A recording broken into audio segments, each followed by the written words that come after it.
Wes, I'm going to allow you to obviously bring up the pretty board that we all like to see. And if we quickly run through how you think Luton's going to set up and how we attack this game.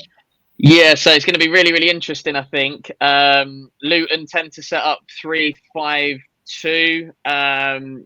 Although the thing with Luton is at the moment, it's really difficult to kind of know or understand what we're going to expect. They've got a hell of a lot of injuries to some real key players. Obviously, we all know what Tom Lockyer is going through and, speedy recovery to him. But I think they're probably going to have Osho, Mengi, the left-sided centre-back. It was Amari Bell, but I think he's injured. So I'm not 100% sure who's going to fill that void in there. They're missing Marvelous Nakamba, who has been a real linchpin in the midfield. I don't know if Lokonga's back either, but I think if he is, I anticipate that he'll start. I know Jordan Clark has come in as well recently, alongside Ross Barkley, who I think was quite unfortunate actually for me to not get in my underrated team, because he's been absolutely brilliant for Luton this year. So yeah, and then obviously you got the wing backs. I know Chidozie Ogbene went off injured against or for Republic of Ireland. Alfie Doughty tends to play left wing back. We might see Andros Townsend coming in, and hopefully he gets a good reception from the Spurs crowd. I'm sure he will. Up top, again, really interesting. Looking at Carlton Morris, he's probably likely to start. Whether he starts as a lone striker and has two sort of wider players next to him, which is another sort of formation and system Luton have tried out.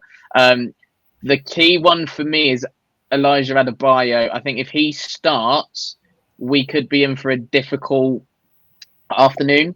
Not in the sense that Adebayo is a world-class centre forward. He's an awkward centre forward to play against.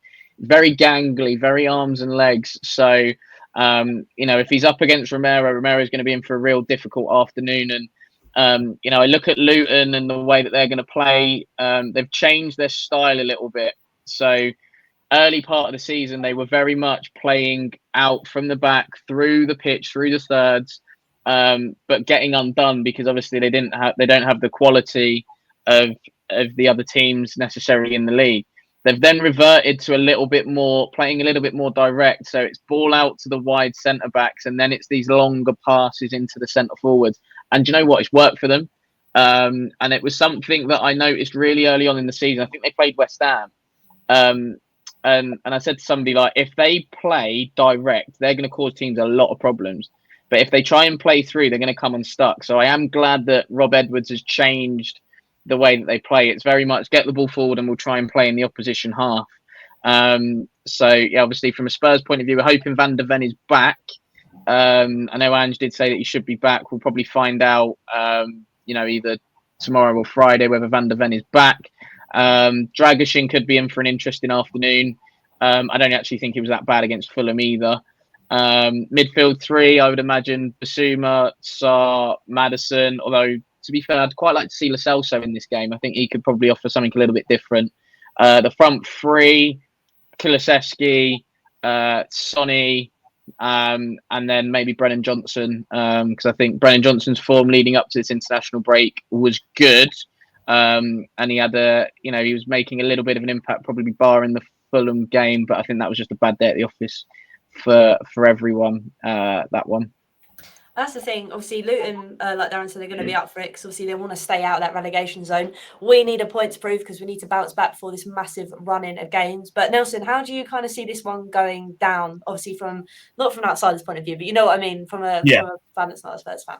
I think seeing how you guys perform, seeing how obviously the Spurs performed against Fulham, I think they'll be looking for a bounce back performance. I think the break obviously as fans, the break doesn't come at a good time. And I think the players after that Fulham performance probably would have wanted another game the week after to just kind of get, things going back on track. So that kind of long break in between has probably got them thinking about obviously this game against Luton and how, they can bounce back and obviously respond to the fans and show them that, everything's kind of back on track to kind of catch Villa. So I think looking forward for this match, I believe that there'll be a win. I think Spurs will get the job done. I think Ange Angie will actually speak to the players, get the message across, and let them know that obviously between now and the end of the season, they really can't afford any slip-ups.